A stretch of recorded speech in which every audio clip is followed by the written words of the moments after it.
श्री सीता जी को देखकर पसीने पसीने हो गए। भाल तिलक श्रम बिंदु सुहाए। लक्ष्मण जी ने कहा कि हमारे राम जी ने धनुष तोड़। सखियां बोली झूठी खबर कहां से मिल गई आप? लक्ष्मण जी ने कहा झूठी खबर है, सबके बीच में तोड़ा। सखियां बोली सबके बीच में तोड़ा तो कोई एक गवाह दे दे कि हमने राम जी को धनुष तोड़ते देखा, हम मान लेंगे।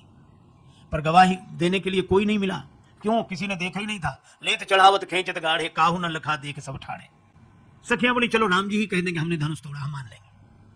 अब लक्ष्मण जी ने हाथ जोड़े कि प्रभु झूठ बोलने के लिए नहीं, सच्ची बात कहने के लिए कह रहे हैं, तो सत्य बोलने में क्या बिगड़ता है? एक बार कह दो कि हमने धनुष तोड़ा। राम जी बोले लक्ष्मण अगर सत्य बुलवाते हो तो सच तो यही है कि हमने धनुष नहीं तोड़ा। नहीं तोड़ा तो ये टूट कैसे गया? भगवान ने कहा लक्ष्मण हमने तो केवल छुआ है, तोड़ा नहीं। छुआ तो ही टूट।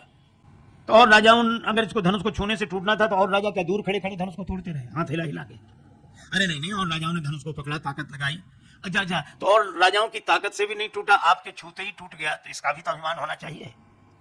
राम जी बोले नहीं लक्ष्मण, जब लोगों ने ताकत लगाई धनुष को तोड़ा तब धनुष के टूटने का समय नहीं आया होगा, और जब हमने छुआ तो धनुष के टूटने का समय आ गया होगा। समय ही सबको तोड़ देता है, कोई किसी को क्या तोड़ेगा।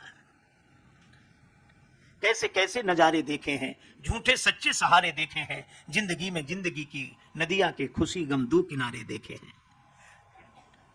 जिंदगी में जिंदगी की नदियां के खुशी गम दो किनारे देखे हैं, और जो कभी थे सितारे हिंद उनके भी गर्दिशों में सितारे देखे हैं, और पास आने पे जो डुबो ही डाले ऐसे भी कुछ किनारे देखे हैं, और बातों बातों में बात बन जाती मुर्शिदों के इशारे देखे हैं, और सूखी देखी नहीं राजेश उनकी आंखें जो भी बंदे तुम्हारे देखे हैं। ये होता है। एक व्यक्ति विनोद में कहता था महाराज 2 पंक्ति की कविता सुनाए। हमें 2 पंक्ति की कहा, सुनो। तो कुछ नहीं था उस कविता में, लेकिन बड़ी दम थी। वो कहता कैसे कैसे ऐसे वैसे हो गए,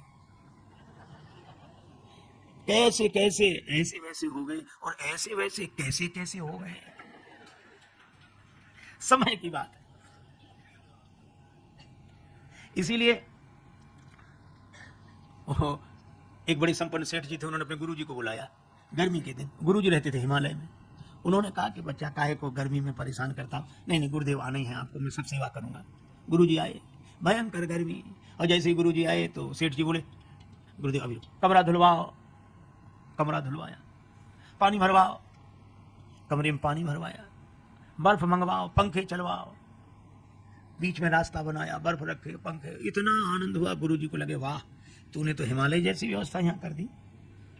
सेठ जी का एक मुनीम था, उसको लगा कि हमारे गुरुजी आएंगे तो हम लाख गरीब सही, पर हम भी सेवा तो ऐसी करेंगे चाहे कर्ज हो जाए। भावना तो अच्छी थी, पर एक गड़बड़ी हुई। सेठ जी के गुरुजी आए थे जून में, मुनीम के गुरुजी आए जनवरी में। वो तो वैसे ही कांपते हुए आ रहे थे। बच्चा कहाँ ठहरना है? मुनीम जी बोले गुरुजी थोड़ा कमरा धुलवाओ।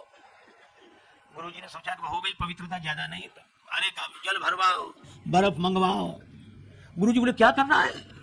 मुनि बोला गुरुजी आप कुछ ना बोलो, हम लाख गरीब सही पर सेवा वैसे ही करेंगे जैसे सेठ जी ने अपने गुरुजी की थी, हम तो वैसे ही। अब आप विचार करो इस व्यवस्था में गुरुजी रात भर रह जाएं तो सवेरे उठेंगे कि उठाना पड़ेगा?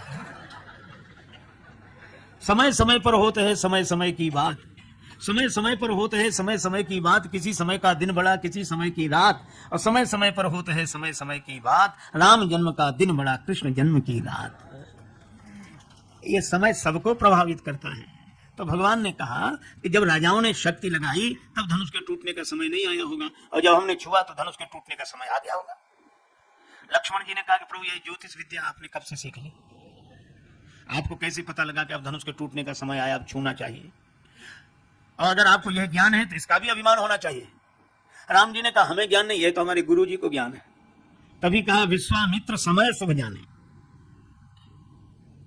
सखियां बोली और पूछो राम जी से। हार गए अब तो। लक्ष्मण जी ने कहा भी हमारे पास एक प्रमाण है, अगर धनुष नहीं तोड़ा तो श्री सीता जी ने जयमाल क्यों पहनाई? जयमाल तो उसी के गले में गिरेगी जिसने जय का कोई कार्य किया हो। सखियां बोली अच्छा ये भाषा का भेद है। कहा कैसे?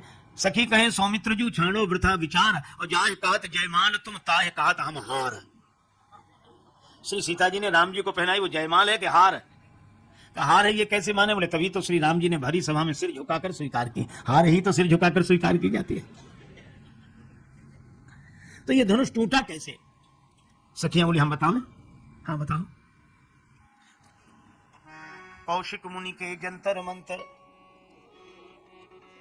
मां गिरिजा के बानी, और प्रेमी जन के मंजू मनोरथ, पुनि मिथिला के पानी। विश्वामित्र जी की झाड़ फूंक, जंत्र मंत्र, माता गौरी का आशीर्वाद और प्रेमियों का मनोरथ, और जनकपुर के पानी का भी तो असर है। एक एक मिथिला के वासी, सकल सुकृत के राशि, सकल पुण्य संकल्प कर दिए सकल जनकपुर वासी। सबने अपने पुण्य समर्पित कर दिए। और राम जी एक बात बताएं, हाँ आप धीरे धीरे क्यों जा रहे थे धनुष तोड़ने? लक्ष्मण जी बोले स्वभाव है राम जी का धीरे धीरे चलने का। नहीं नहीं सो बात नहीं। राम जी सोच रहे थे जब इतनों से धनुष नहीं टूटा तो हमसे भी पता नहीं टूटता है कि नहीं टूटता। तो ये धीरे धीरे जा रहे थे, और धीरे धीरे इसलिए जा रहे थे कि अभी भी कोई कह दे कि रहने दो, बीच में कोई कह नहीं रहने दो, आप रहने दो, आप जाओ धनुष तोड़ने। पर किसी ने कहा ही नहीं। राम जी बहुत धीरे धीरे गए पर किसी ने कुछ नहीं कहा। अब धनुष के पास ही पहुंच गए। अब तो इज्जत की बात थी, धनुष तोड़ना था, और शक्ति के बिना धनुष टूटे कैसे? शंभु चाप की अति कठोरता, लक्ष्मण ही मन हारे, नहीं चले गो जोर, जान जी सिय की ओर निहारे। गुरुता और कठिनता धनु की, लक्ष्मण ही मन थाके, कृपा कटाक्ष प्राप्त हित रघुवर, हारि सिया दिसि ताके, तो सिय दिसि ताकत ही ताकत अपरंपार पवला जी। श्री सीता जी की ओर ताकते ही ताकत मिल गई। तो राम जी ने तो छुआ है धनुष, तो श्री सीता जी ने तोड़ा है। और तभी तो लिखा राम बरी सी भंजे चापा। इसका अर्थ है राम जी ने विवाह किया श्री सीता जी के साथ धनुष तोड़कर। बोले वो अर्थ होगा, लेकिन हम लोगों का अर्थ अलग है। क्या अर्थ है? राम बरी, राम जी तो इस मामले से बरी हैं। सी भंजे चापा, श्री सीता जी के कारण धनुष टूटा। अब आप ये देखो,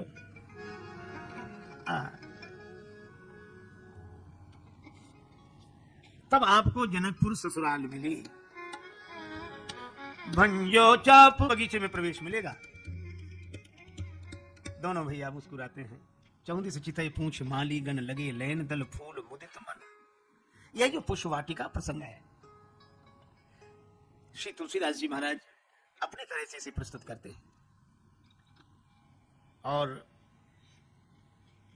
इस प्रसंग पर श्रीमद् भागवत के एक प्रसंग का पूरा प्रभाव है, और वह है श्री रास पंचाध्यायी। रास पंचाध्यायी का प्रसंग पढ़कर ही श्री तुलसीदास जी पुष्पवाटिका प्रसंग लिखते। देखो पुष्पवाटिका प्रसंग भी भकार से शुरू है। भूप बाग बर देखे उजाई, जहाँ बसंत ऋतु रही लुभाई। और रास पंचाध्यायी भी भगवान अपिता रात्रि, शरदोत फुल्ल मल्लिका, वीक्षरंतुम मनश्चक्रे, योग माया मुपाश्रिता।